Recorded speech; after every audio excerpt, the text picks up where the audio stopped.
Shalom HCC Families, sesaat lagi Anda akan menyaksikan atau mendengarkan Saat Teduh edisi hari ini.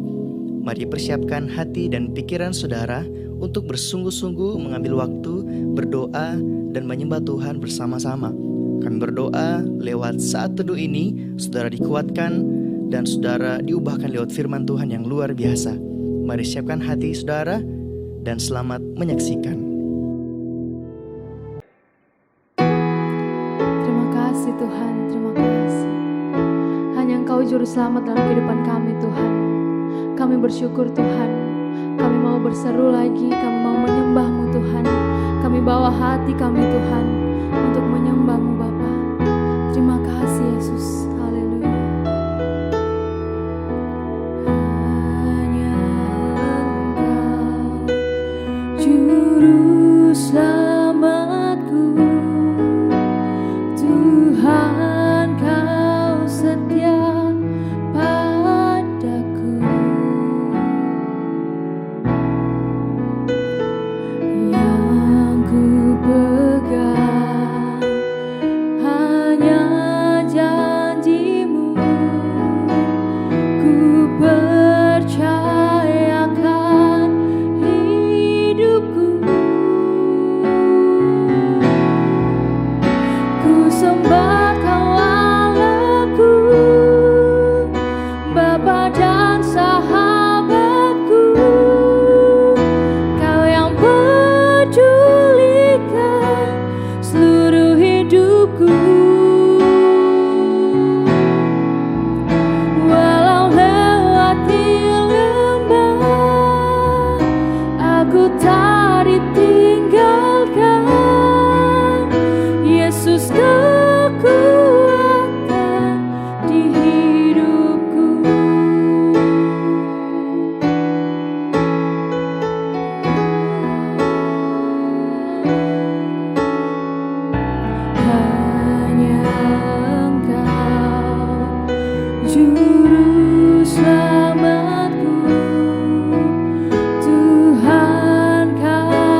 Shalom jemaat Tuhan, senang bisa berjumpa Bapak Ibu dimanapun Bapak Ibu berada.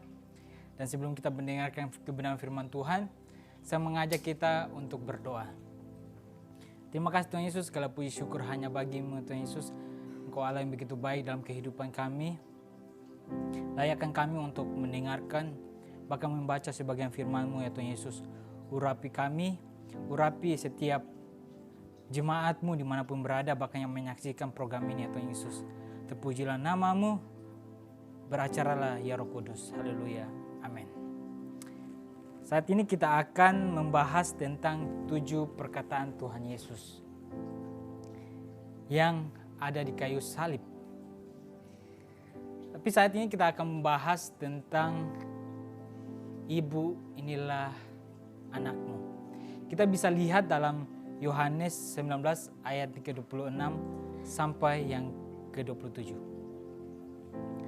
Di situ dikatakan bahwa ketika Yesus melihat ibunya dan murid yang dikasihinya di sampingnya, berkatalah ia kepada ibunya, "Ibu, inilah anakmu."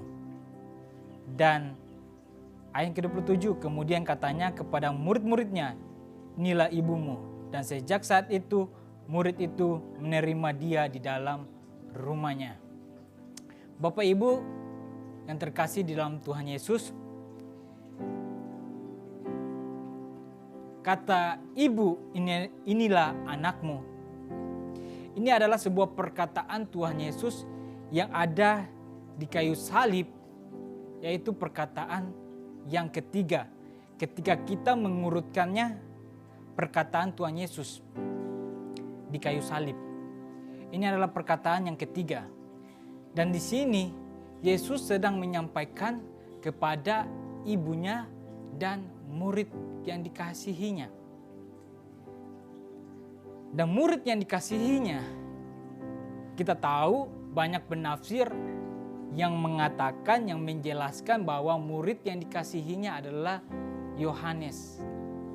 Dan juga pada waktu Yesus disalibkan dan perjalanan Yesus dalam penyaliban, hanya Yohanes yang ada di situ. Dan kemungkinan yang ditunjukkan murid yang dikasihinya adalah Yohanes. Di ayat yang ke-27 berkata, Yesus berkata kepada muridnya, "Inilah ibumu." Jika kita melihat secara harfiah, dengan kesakitan yang ditanggung oleh Yesus, dengan beban yang begitu berat yang ditanggung oleh Yesus ketika ia disalibkan, secara manusia, Yesus masih memperhatikan ibunya. Yesus masih memperhatikan orang lain. Ia masih memperhatikan ibunya secara manusia. Ia menyerahkan ibunya kepada muridnya. Inilah menunjukkan sisi kemanusiaan Yesus, yang dimana Yesus memiliki kasih sayang kepada orang lain. Di mana Yesus menunjukkan kepeduliannya kepada orang lain. Walaupun dalam kesakitan, walaupun dalam tekanan, walaupun dalam penderitaan, dia masih tetap peduli kepada ibunya. Ia peduli kepada orang lain. Hari ini kita diajarkan bahwa salib tidak hanya mengajarkan kita tentang pengampunan. Salib tidak hanya mengajarkan kita tentang pengampunan. Tetapi salib juga mengajarkan kita bahwa kita juga peduli kepada orang lain. Begitu banyak persoalan yang kita hadapi, begitu banyak masalah yang kita hadapi, bahkan penderitaan yang kita hadapi, kesakitan yang kita hadapi. Belajarlah untuk tetap peduli kepada orang lain. Peduli dalam kesusahan mereka, memberikan sebuah solusi yang baik kepada orang lain. Di tengah-tengah kesulitan kita, di tengah-tengah persoalan kita tetap belajar memperhatikan orang lain. Membantu mereka. Memberikan apa yang harus kita berikan dalam kehidupan mereka. Mereka yang membutuhkan pertolongan dalam kehidupan kita. belajar untuk peduli kepada orang lain. Di gereja kita, di HCC Home Community Church, kita menanamkan sebuah nilai yaitu tentang selfless. Tidak mementingkan pribadi kita, tidak mementingkan diri sendiri, tetapi bagaimana kita peduli kepada orang lain. Salib mengajarkan kita untuk memperhatikan orang lain dibanding memperhatikan kondisi kita sendiri, kondisi kita saat ini. Ikut Yesus enggak gampang, ikut Yesus memang tidak gampang Bapak Ibu. Kita harus pikul salib. Mungkin saat ini Bapak Ibu, Saudara mengalami duka cita, mengalami kesulitan dalam kehidupan ini.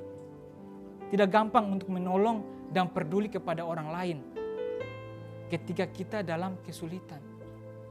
Tetapi saya yang mau katakan bahwa pikul salib bukan ketika keadaan kita baik, keadaan kita diberkati dan peduli kepada orang lain. Tetapi pikul salib adalah ketika kita di tengah-tengah kesakitan, di tengah-tengah penderitaan kita tetap peduli kepada orang lain dan menolong orang lain. Saya mau katakan ketika keadaan kita baik dan peduli kepada orang lain itu biasa. Tetapi ketika kita mengalami penderitaan, kita mengalami kesakitan dan peduli kepada orang lain, itu luar biasa. Itu yang diajarkan oleh Tuhan Yesus dalam kehidupan kita. Saya percaya ketika kita pikul salib, mahkota kemuliaan Tuhan Yesus sediakan dalam kehidupan kita. Jangan menyerah, jangan putus asa. Tetap percaya, pandang salib Yesus. Karena hanya salib Yesuslah yang memampukan kita untuk peduli kepada orang lain di tengah kesakitan kita. Sekian firman Tuhan yang dapat saya sampaikan. Saya mengajak kita untuk berdoa. Mungkin saat ini Bapak Ibu mengalami persoalan, penderitaan yang begitu berat, duka cita. Saya mau berdoa buat Bapak Ibu. Kita berserah kepada Tuhan, memberikan kita kekuatan untuk bisa peduli kepada orang lain. Kita berdoa. Terima kasih Tuhan Yesus, segala puji syukur hanya bagi-Mu ya Tuhan Yesus. Saat ini kami belajar tentang bagaimana memikul salib di tengah-tengah penderitaan kami. Kami tetap peduli kepada orang lain, kami tetap care kepada orang lain. Memberkati setiap jemaat-Mu, memberkati ya Tuhan Yesus ketika mereka mengalami penderitaan, ketika mereka mengalami persoalan ya Tuhan Yesus. Memberikan mereka kekuatan ya Tuhan Yesus, sehingga pengharapan Tuhan tetap menjadi bagian kami ya Tuhan Yesus. Kami tetap bergantung kepada Tuhan di tengah-tengah kesulitan kami, sehingga kami bisa menjadi berkat buat orang lain. Memberkati setiap jemaat-Mu dimanapun berada, di dalam nama Tuhan Yesus. Haleluya. Amin. Terima kasih Anda telah menyaksikan Worship from Home edisi Saat Teduh. Kami berdoa saudara diberkati dan dikuatkan lewat edisi Saat Teduh kali ini. Sampai berjumpa di konten online Worship from Home berikutnya. Tuhan Yesus memberkati.